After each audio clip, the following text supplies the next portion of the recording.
Hoy vamos a estar estudiando Primera Tesalonicenses y hoy vamos a estudiar el versículo 5, pero voy a leer el 4, que lo estudiamos la semana pasada porque nos va a ayudar a entender el 5.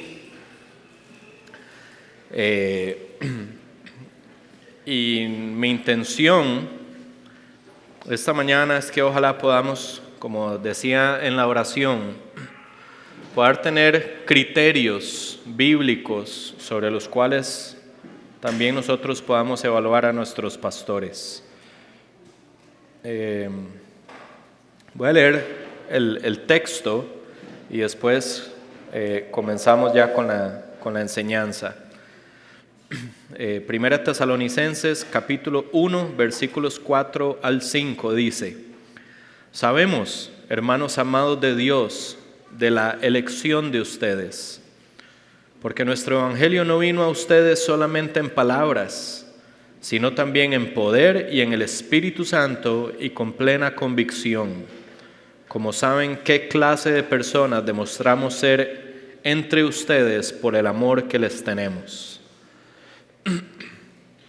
Hace algunas semanas que nosotros tuvimos la oportunidad de estar en Líbano, le hicimos algunas preguntas al pastor que nos recibió, como para entender un poquito mejor la realidad de la iglesia ahí en Líbano, y en un momento le preguntamos al pastor específicamente sobre los misioneros que llegaban al país, y lamentablemente su respuesta fue bastante negativa,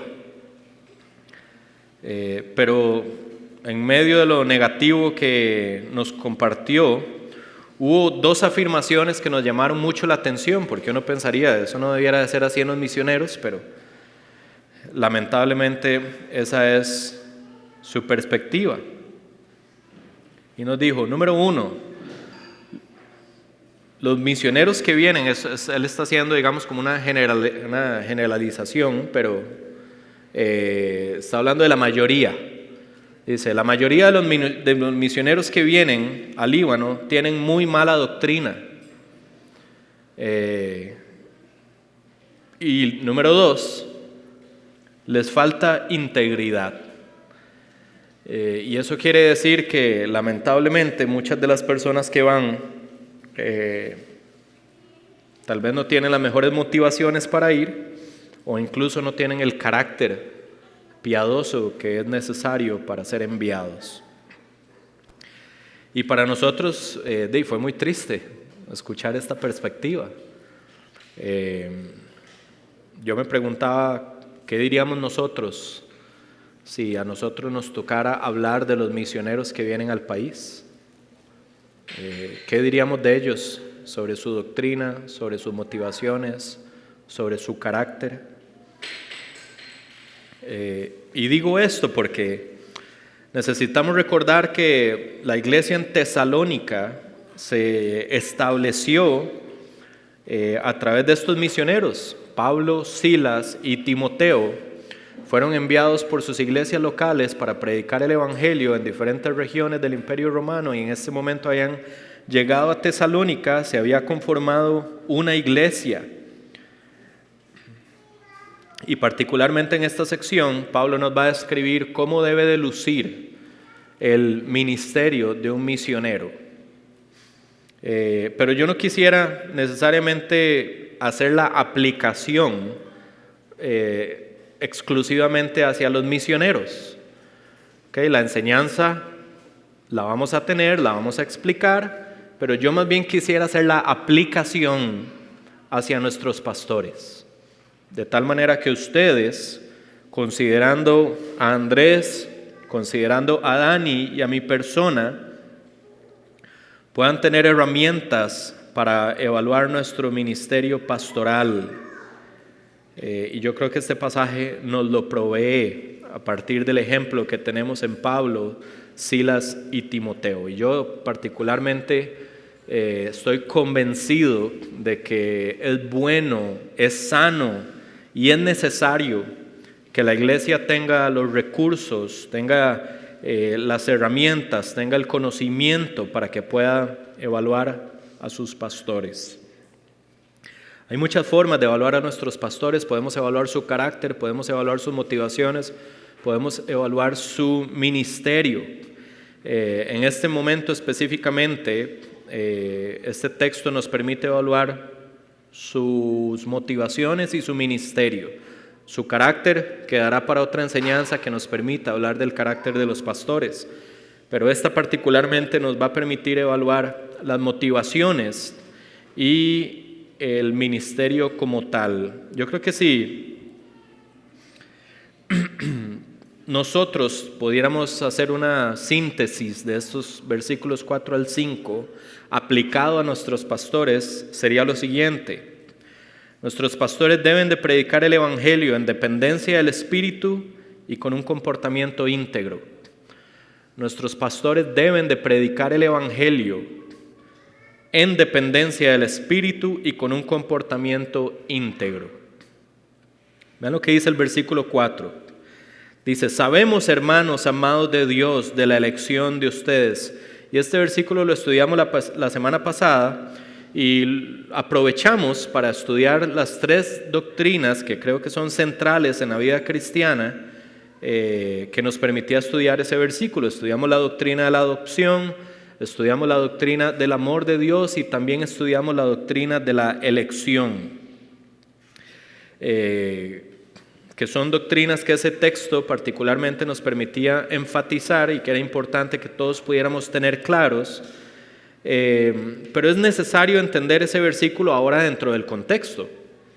¿Qué implicaciones tiene ese versículo 4 a la luz de esta primera sección que Pablo está estudiando o enseñando en 1 Tesalonicenses capítulo 1?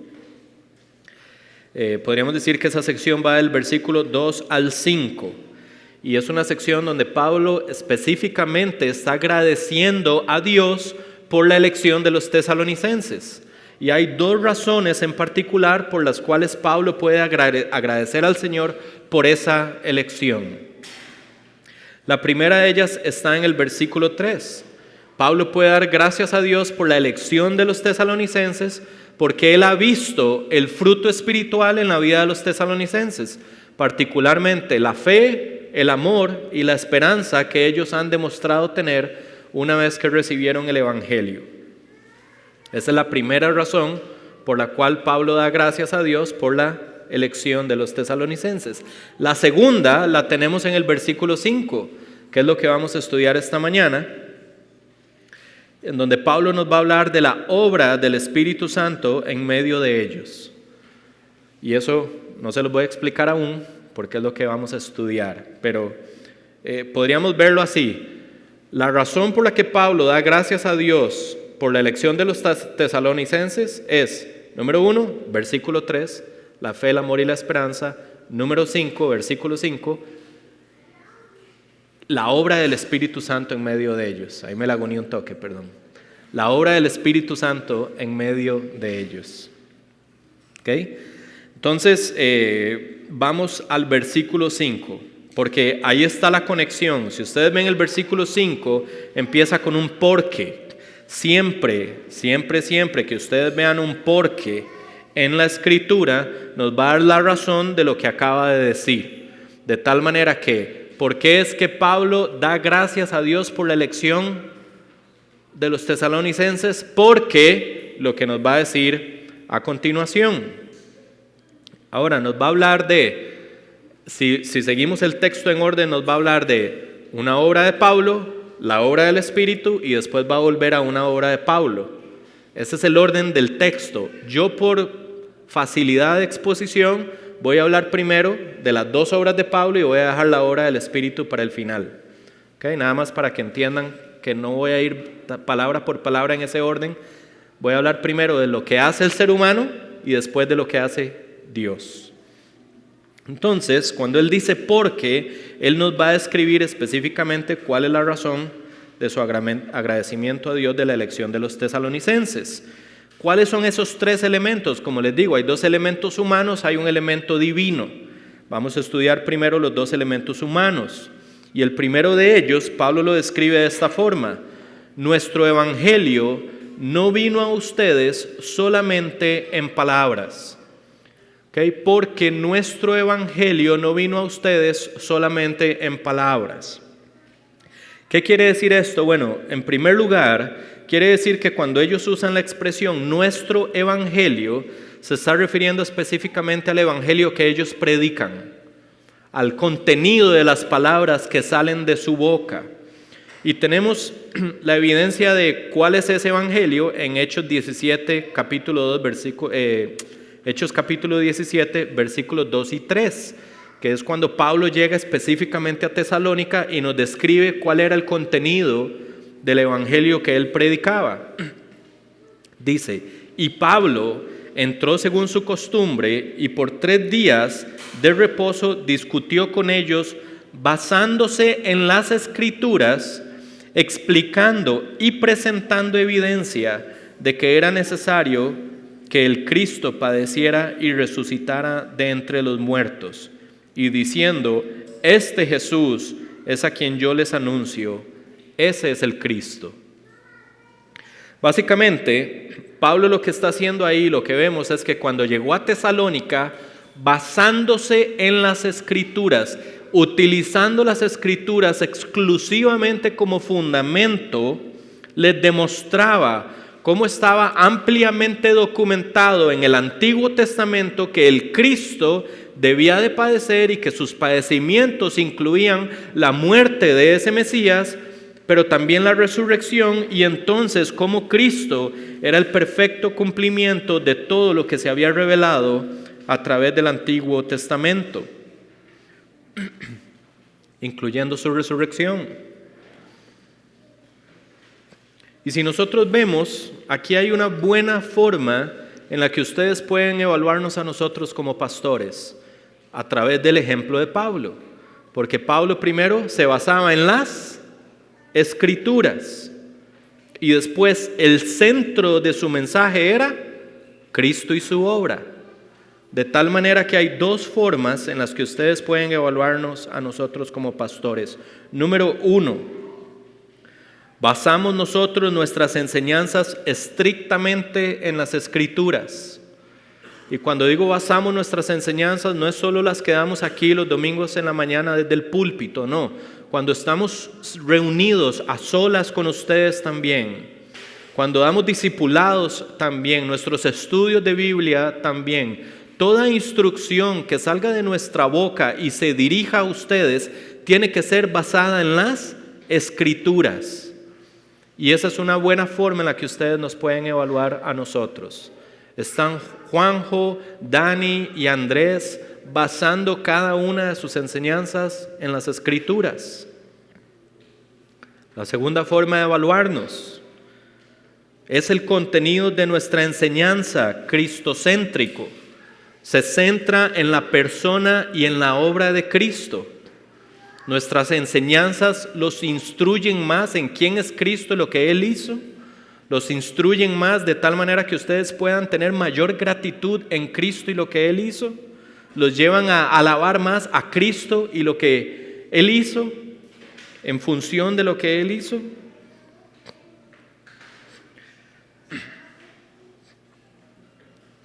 Pero nuestro evangelio no solo quiere decir que era lo que ellos predicaban o el contenido de su predicación. Ellos también usaban esta expresión al hablar de nuestro evangelio para referirse al mensaje que había transformado sus vidas. Y esto es muy importante. Vean la transformación que el evangelio había hecho en la vida de Pablo. Vean cómo lo describe en Hechos 22, versículos 3 al 5. Dice, yo soy judío, nacido en Tarso de Cilicia, pero criado en esta ciudad, educado bajo Gamaliel en estricta conformidad a la ley de nuestros padres. Vean cómo él se describe a sí mismo, siendo tan celoso de Dios como todos ustedes lo son hoy. Perseguí este camino hasta la muerte. Cuando él se refiere al camino, está hablando de Cristo. Él es el camino, la verdad y la vida. Nadie viene al Padre si no es por mí. Pablo sintetiza para hablar, perseguí este camino para hablar de a Cristo. Perseguía, es como si estuviera diciendo, perseguía a Cristo hasta la muerte, a sus seguidores hasta la muerte, encadenando y echando en cárceles tanto a hombres como a mujeres, de lo cual pueden testificar el sumo sacerdote y todo el concilio de ancianos.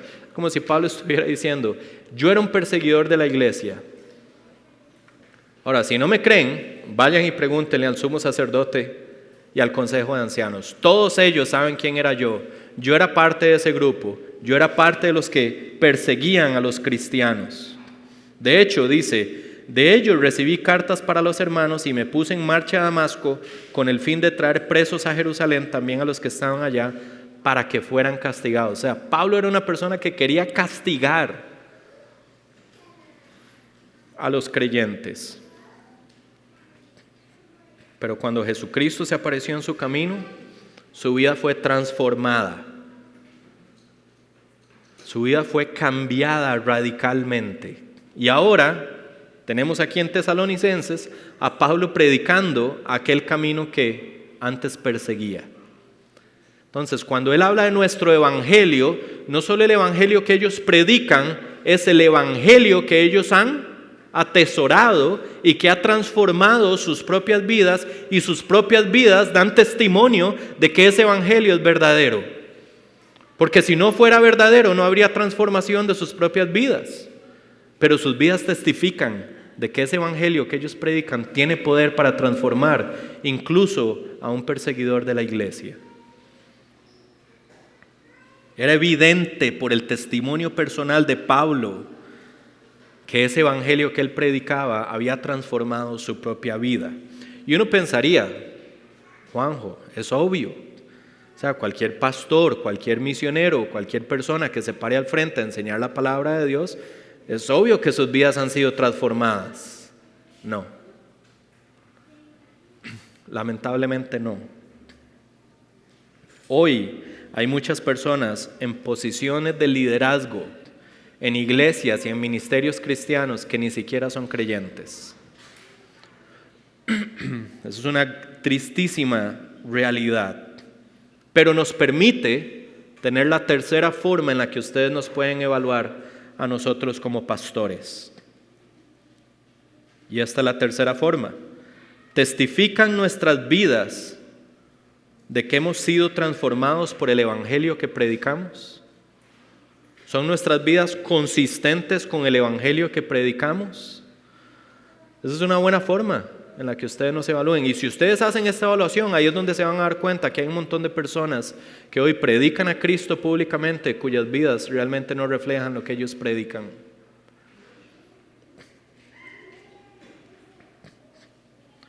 Pablo está diciendo, ese evangelio no llegó a los tesalonicenses solamente en palabras.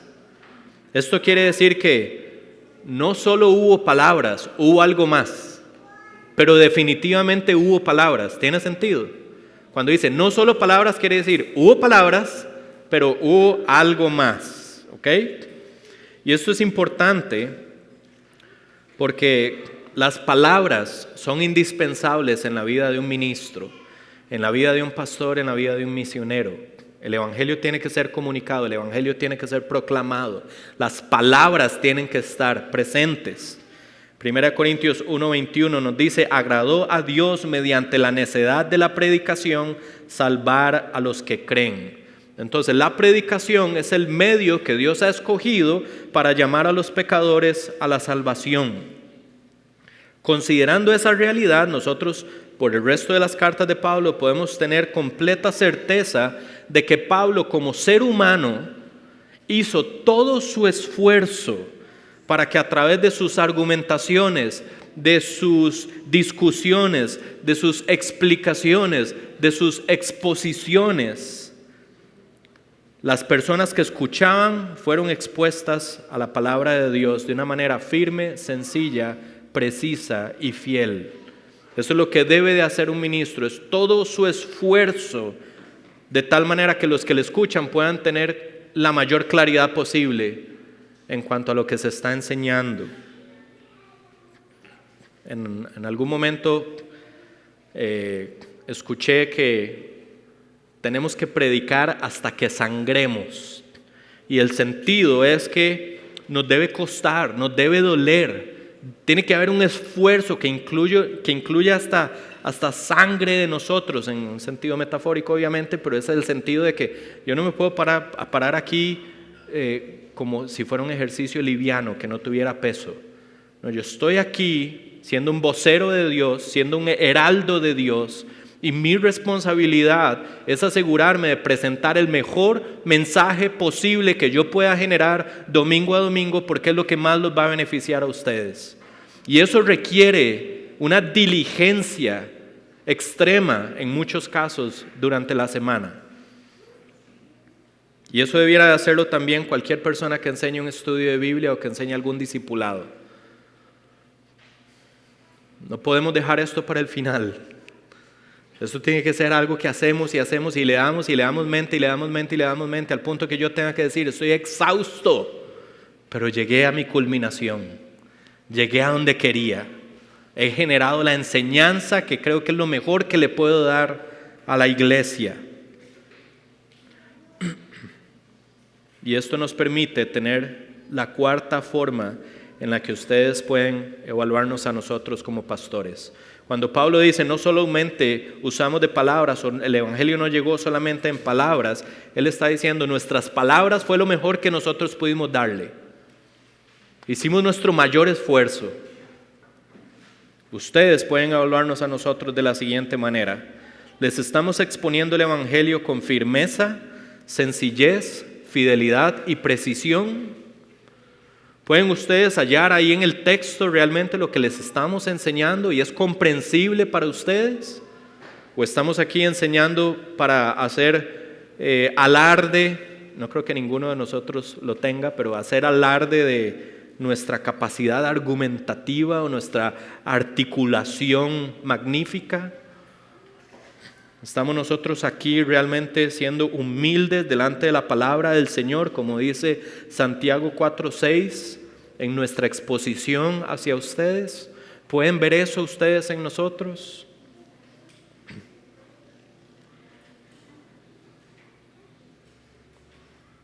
Solo esa expresión, el evangelio no llegó a los tesalonicenses solamente en palabras, nos permite tener 4 formas en las que nosotros podemos evaluar a nuestros pastores, específicamente la obra que ellos hacen entre nosotros.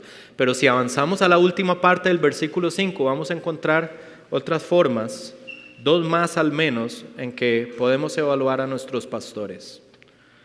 Vean cómo termina el versículo, dice, como saben, ¿qué clase de personas demostramos ser entre ustedes por el amor que les tenemos? ¿Qué quiere decir esto?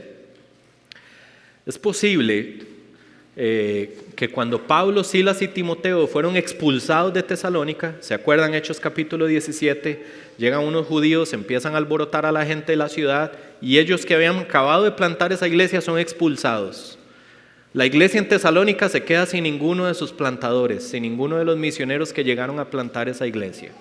Y es posible que los judaizantes y las personas que habían alborotado a la ciudad comenzaran a hablar mal de Pablo, de Silas y de Timoteo. Entonces Pablo le recuerda a los tesalonicenses, ustedes saben qué clase de personas demostramos ser entre ustedes. Y esto nos enseña algo, familia. Es normal, lamentablemente, pero es parte del mundo caído en el que vivimos, que haya personas, a veces creyentes, a veces no creyentes, que critiquen a los líderes espirituales. Pero no siempre las críticas son verdaderas. Entonces Pablo, estando consciente de esto, por ejemplo en 1 Timoteo 5:19, él da una instrucción y es la siguiente: no admitas acusación contra un anciano a menos de que haya 2 o 3 testigos. Sería muy fácil que cualquier persona, solo porque le cae mal un pastor, salga a decir cualquier cosa de ese pastor. Eso es muy fácil, pruébelo.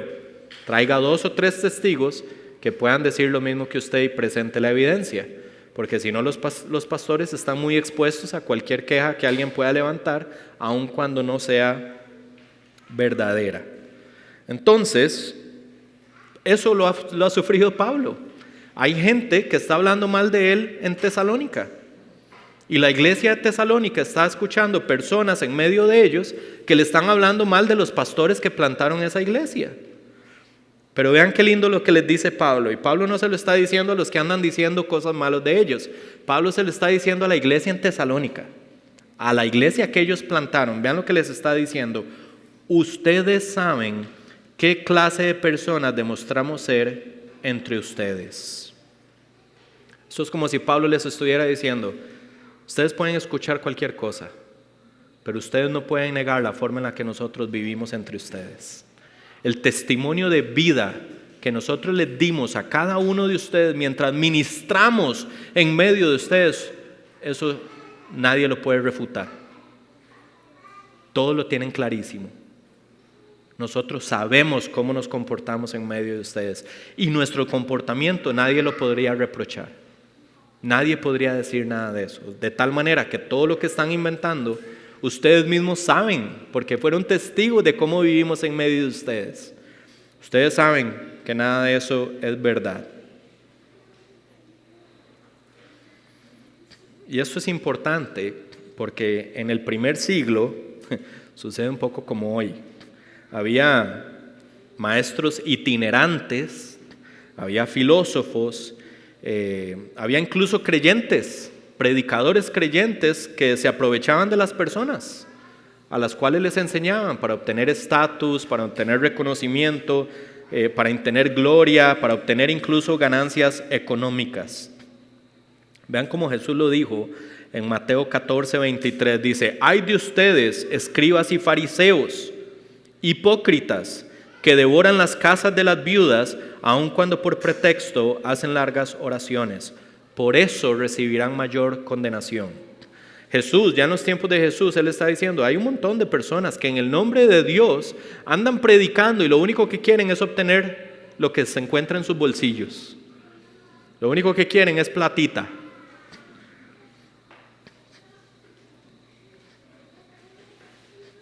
Suena muy parecido a lo que vemos hoy. Suena muy parecido a lo que vemos hoy. Familia, hay gente que puede hablar mal de nosotros, pero ustedes pueden dar testimonio de cómo nos hemos comportado en medio de ustedes. Y esta es la quinta forma en la que ustedes pueden evaluarnos a nosotros como pastores. Ustedes saben cómo ha sido Dani, ustedes saben cómo ha sido Andrés y ustedes saben cómo he sido yo. ¿Nos estamos comportando con ustedes con integridad o hay algo reprochable en nosotros? Saben, este ejercicio de que nos evalúen para mí es tan lindo, sinceramente. Es como ponerme ahí como, ¿verdad? Como en el salón a que le tiren a uno tomates. Pero realmente es que es tan necesario, familia.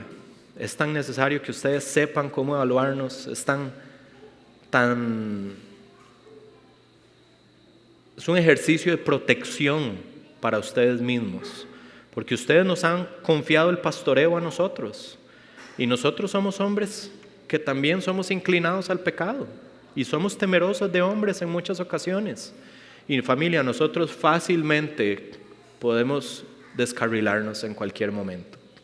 Entonces es importante que ustedes sepan cómo evaluarnos, por si en algún momento nos descarrilamos, ustedes puedan intervenir en nuestras vidas, para protección de nuestras almas incluso, pero también para protección de las de ustedes. Para mí no hay nada más lindo que poder decirle a la iglesia: iglesia, esto es lo que la palabra del Señor exige de nosotros como pastores, así que por favor exíjanlo en nosotros. No nos exijan lo que la palabra no dice, exíjanos lo que la palabra dice, porque eso es bueno, no solo para la iglesia, sino para el testimonio de Cristo. Pero hay algo más antes de pasar a la parte del Espíritu Santo. Y el segundo recordatorio que Pablo le hace a los tesalonicenses no es solo ustedes saben cómo nos comportamos en medio de ustedes, sino que Pablo les dice que nos comportamos de esa forma por el amor que les teníamos a ustedes. El amor que les teníamos a ustedes. Y esto nos habla ya no de la forma en la que nosotros hacemos el ministerio, sino de las motivaciones por las cuales nosotros estamos en el ministerio. Evidentemente la motivación, en términos de nuestra relación con Dios, es la gloria de Dios. Pero la motivación para ejercitar este ministerio en función de la congregación o en nuestra relación hacia cada uno de ustedes debe ser el amor que le tenemos a cada uno de ustedes. Es como si Pablo estuviera diciendo, ustedes saben cómo nos comportamos, ustedes pueden evaluar nuestro carácter, pero también nuestras motivaciones, porque nuestro amor fue evidente cada vez que estuvimos en medio de ustedes. Ustedes pueden ver si nosotros realmente los amamos o no los amamos. Y familia, las motivaciones de nuestros corazones deben de ser tangibles para aquellos a quienes servimos. Las personas a quienes servimos no deberían de tener ninguna duda de cuáles son nuestras motivaciones para hacer lo que hacemos. Eso es en cualquier ministerio, no solo el pastoral. Eso es la gente de alabanza, la gente que alista las sillas, los misioneros, cualquier persona. Detrás de lo que hacemos, lo que debería demostrarse es el amor que tenemos. Y esta es la sexta forma en la que ustedes deben de evaluarnos como pastores. ¿Reconocen ustedes en nosotros el amor que les tenemos? ¿O hay dudas en cuanto a cuáles son nuestras motivaciones para que estemos en el ministerio? ¿Reconocen ustedes que hay amor en Dani, en Andrés y en mi persona hacia ustedes? ¿O ustedes tienen dudas de que estamos aquí por otras razones?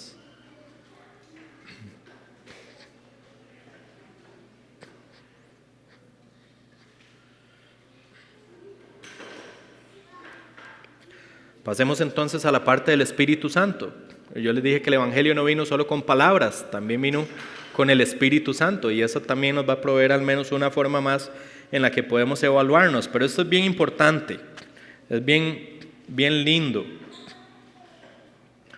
porque la realidad es que Pablo nos está diciendo a través de su propio ejemplo que por más fieles que nosotros seamos predicando, podemos tener el mejor testimonio incluso, o podemos tener las mejores motivaciones hacia ustedes, que ninguno de nosotros tiene la capacidad de transformar el corazón de los que nos escuchan. Por eso es que aunque Pablo se esforzó por predicar con firmeza, con sencillez, con fidelidad, con precisión, él dice, no fue solo eso lo que pasó, se necesitó algo más para ver la cantidad de conversiones masivas que hubo en la iglesia de Tesalónica.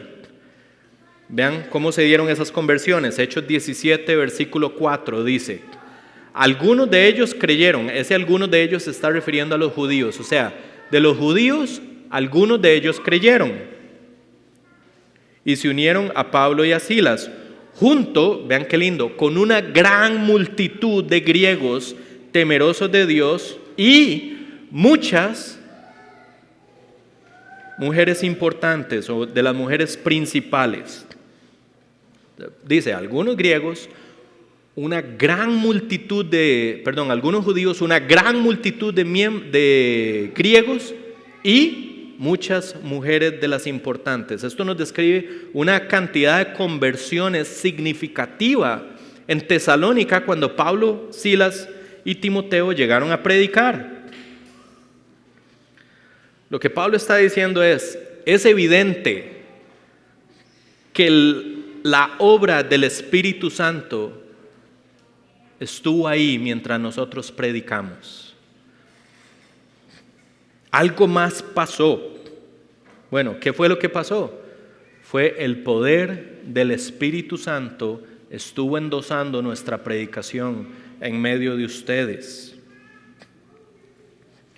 Porque solamente el poder del Espíritu Santo es lo que tiene el poder para llevar a un pecador a la convicción de pecado, que puedan entender que su condición amerita el juicio justo y eterno de Dios, que puedan reconocer que su destino era el infierno y que pudieran ver en Jesucristo el único medio de salvación dado por Dios hacia los hombres. ¿Quién puede hacer eso? Solamente el Espíritu Santo lo puede hacer.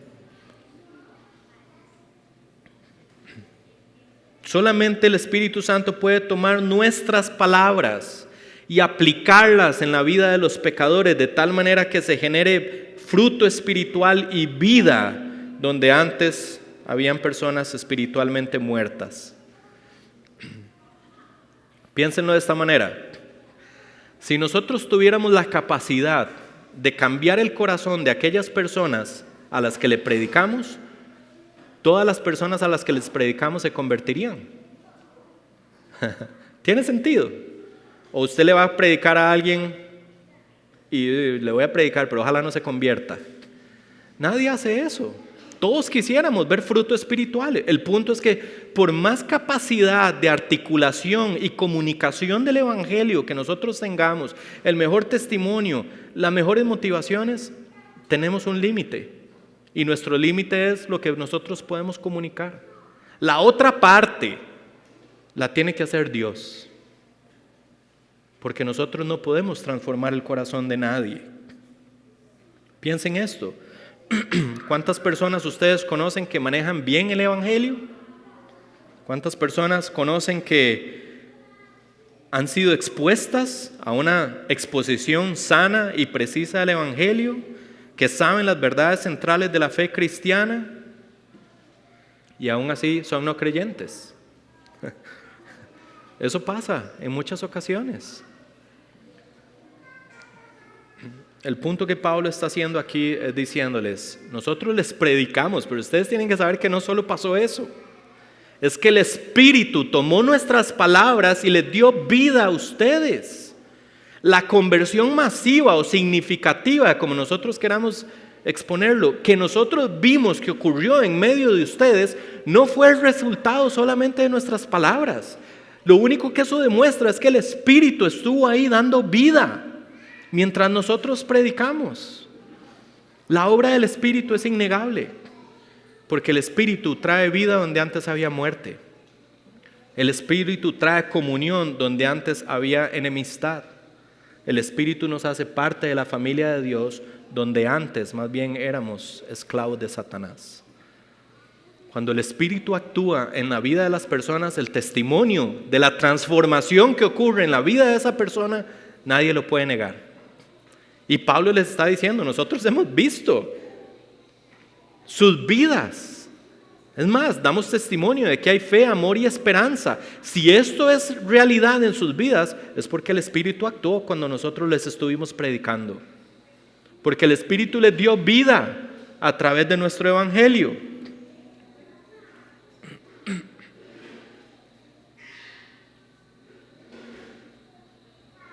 Y esto es bonito, porque nos da a nosotros, nos concede una parte del evangelismo.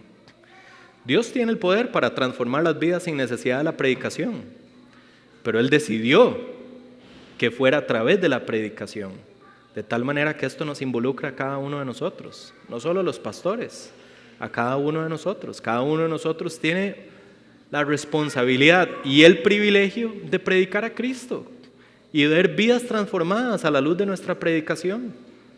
Eso es un gozo.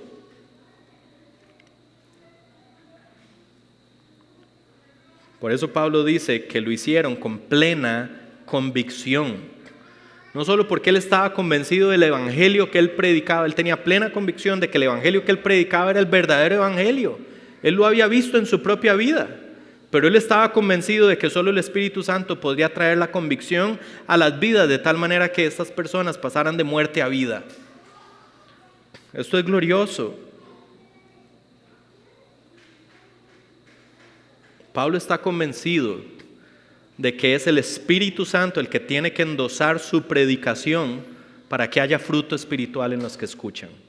Ya sea para que hayan no creyentes que se conviertan al Señor, o para que haya creyentes que se santifiquen en su vida espiritual y sean más como Cristo. Esta es la séptima forma en la que ustedes deben de evaluarnos a nosotros. ¿Hay fruto espiritual en sus vidas como resultado de nuestra predicación? Entonces, ustedes pueden venir aquí domingo tras domingo, pero si ustedes no están creciendo en semejanza de Cristo, algo está mal con la predicación. ¿Tiene sentido? Voy a ponerlo desde otra perspectiva. ¿Está el Espíritu Santo respaldando nuestro trabajo pastoral? Y ese respaldo se ve en la forma en la que ustedes están siendo más como Cristo. Ahora, este tiene un punto ahí, ¿verdad? Un punto complejo, porque también que ustedes crezcan en el conocimiento de Cristo, en semejanza de Cristo, requiere que ustedes pongan de su parte, no solo de nosotros. Pero ustedes pueden decir: hoy fui edificado, hoy fui confortado, hoy fui confrontado, hoy fui exhortado. Y cada una de ellas nos va siempre a llevar a recordarnos que necesitamos de Cristo en nuestras vidas y que muchas veces nos estamos yendo para un lado o para el otro y necesitamos correcciones o necesitamos ánimo.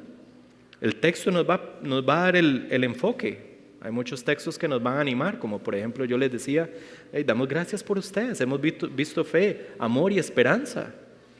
Ustedes son amados de Dios, son adoptados por Dios, son elegidos de Dios. Esos son textos que debieran de animarnos a nosotros. Pero hay otros textos, como por ejemplo cuando nosotros les decimos: hey, esto es una convocatoria divina. Entonces, ojo, por las razones con las que ustedes faltan a la iglesia. Eso mueve las fibras de las personas. Pero también es bueno, porque es un recordatorio de que el Señor nos salvó y hoy le pertenecemos a Él. Entonces, tanto el ánimo como la confrontación deben de producir en ustedes una noción de decir: necesito ser más conformado a la imagen de Cristo. Si eso está pasando en ustedes, eso ustedes deben de juzgarlo. Está el Espíritu respaldando nuestro trabajo pastoral.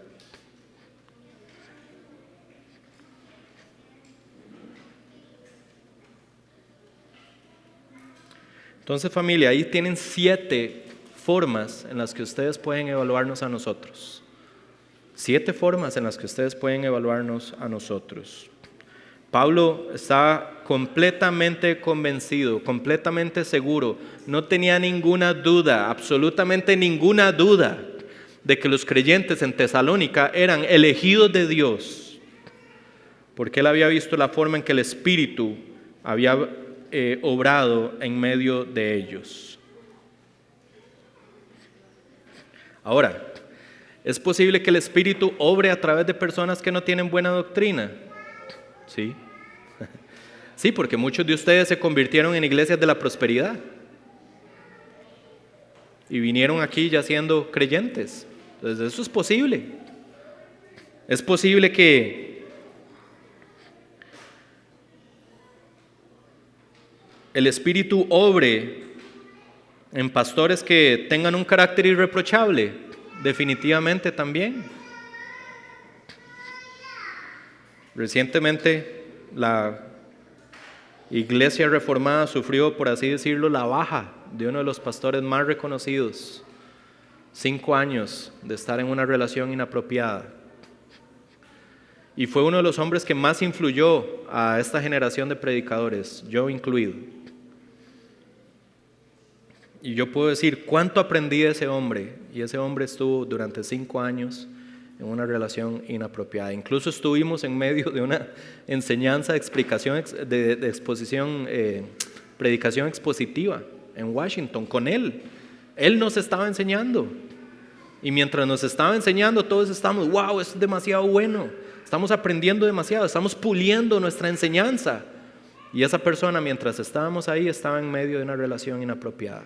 Entonces sí, a veces el Espíritu obra en personas que no tienen buena doctrina o a través de personas que no tienen un buen testimonio, un carácter irreprochable.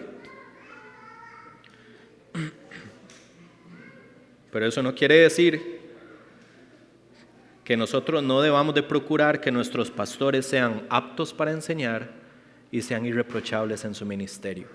No vamos a decir, bueno, es que el Espíritu está trabajando.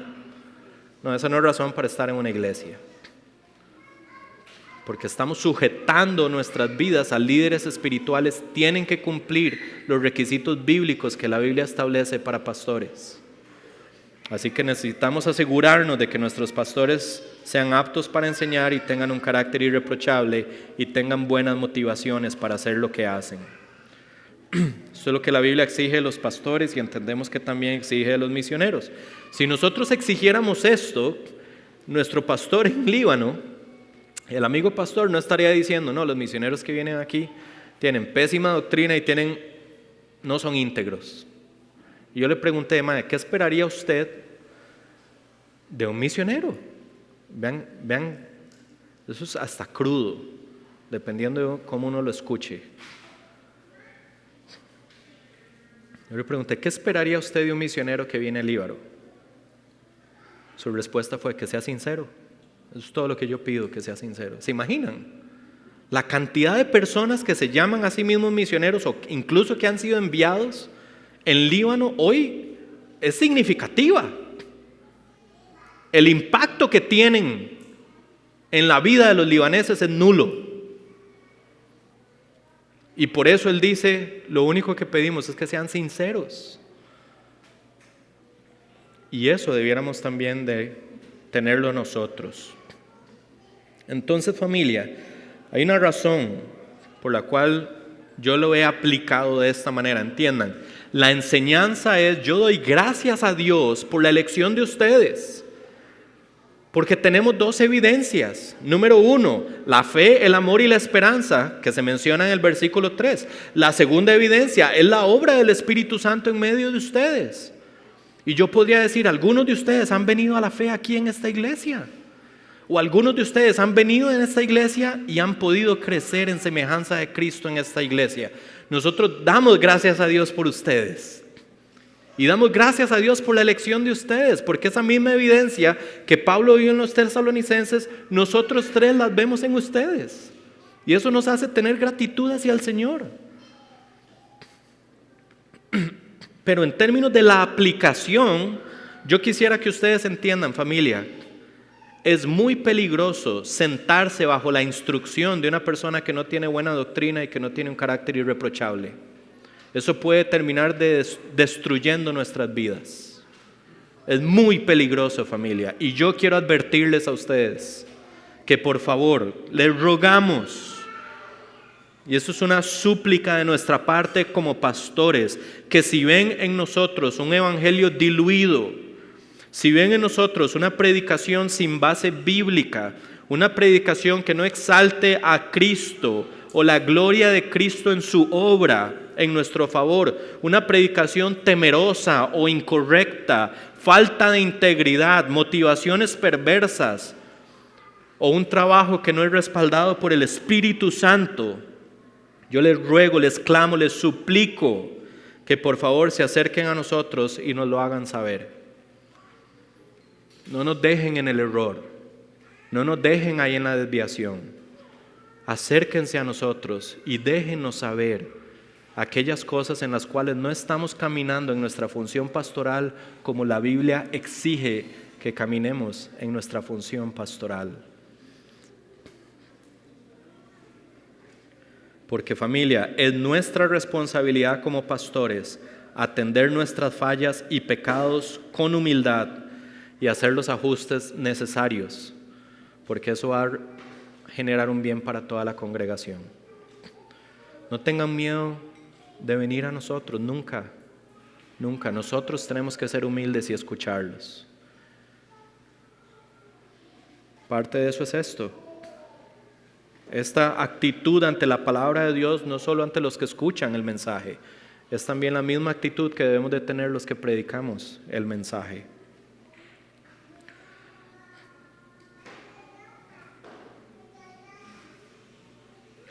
Entonces, familia, nosotros queremos hacer lo que nos corresponde como ministros del Señor. Es la parte humana, es predicarles con buenas motivaciones, con buena doctrina, para el crecimiento de ustedes. Estamos plenamente convencidos que el Señor respaldará la obra.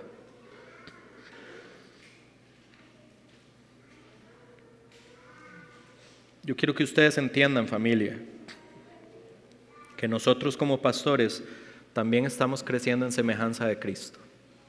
No somos distintos a ustedes en eso. Somos hombres con pecado, que tenemos que lidiar con nuestro pecado íntegramente, pero nos falta mucho para llegar a la estatura del varón perfecto, para crecer en semejanza de Cristo, tanto a nivel personal como a nivel ministerial. Nosotros hemos visto el respaldo de Dios aún en medio de muchos errores que hemos cometido en nuestra función pastoral. No hemos sido perfectos en medio de ustedes tampoco, pero tenemos el deseo de crecer. Y ustedes saben que la vida es así, muchas veces uno no ve los errores de uno. Y necesitamos gente a nuestro alrededor que nos dejen saber, necesitan mejorar esto como pastores. Familia, Andrés, Dani y yo tenemos la disposición del corazón para que ustedes mismos, que son nuestra familia, que son nuestro cuerpo, se acerquen y nos digan, hey, pastores, necesitan crecer en esto. Eso es bueno para nosotros y es sano para la iglesia. Por favor, considérenlo, porque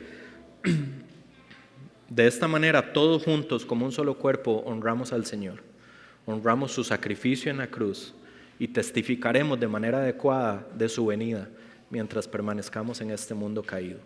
Hay muchas ocasiones en donde nosotros tenemos que instruirlos y llamarle la atención a ustedes, pero ojo, ustedes también tienen bíblicamente la posibilidad y la responsabilidad de corregirnos a nosotros como pastores. Y por eso les digo, para mí esto es riquísimo, pero yo no estoy aquí aparentando absolutamente nada. Ustedes saben quién soy, pero yo también sé quién soy. Así que yo los necesito a ustedes. Dani los necesita a ustedes. Andrés los necesita a ustedes. En la medida en la que ustedes nos ayuden a crecer en nuestra vida personal y en nuestro ejercicio pastoral, esto va a resultar en un bienestar para toda la congregación. E incluso en un bienestar para aquellos que el Señor traiga en el futuro a nuestra congregación. Así que porfa, considérenlo con seriedad. Si hay algo en nosotros que ustedes necesitan apuntar como un área de crecimiento, tengan toda la certeza de que nosotros tenemos la disposición para escucharlos. Traten de ser amorosos y sensibles también, porque al igual que ustedes somos personas, pero realmente queremos lo mejor para la congregación y sabemos que lo mejor para la congregación es que ustedes nos apunten cuando no estamos caminando en la voluntad del Señor. ¿De acuerdo? Trato hecho. ¿Sí? Bien. Vamos a orar y le damos gracias al Señor por esto. Señor, yo te quiero dar gracias, Padre, en el mismo espíritu de Pablo, que oraba por los de Tesalónica y daba gracias por su elección, Señor. Yo te quiero dar gracias por nuestra elección.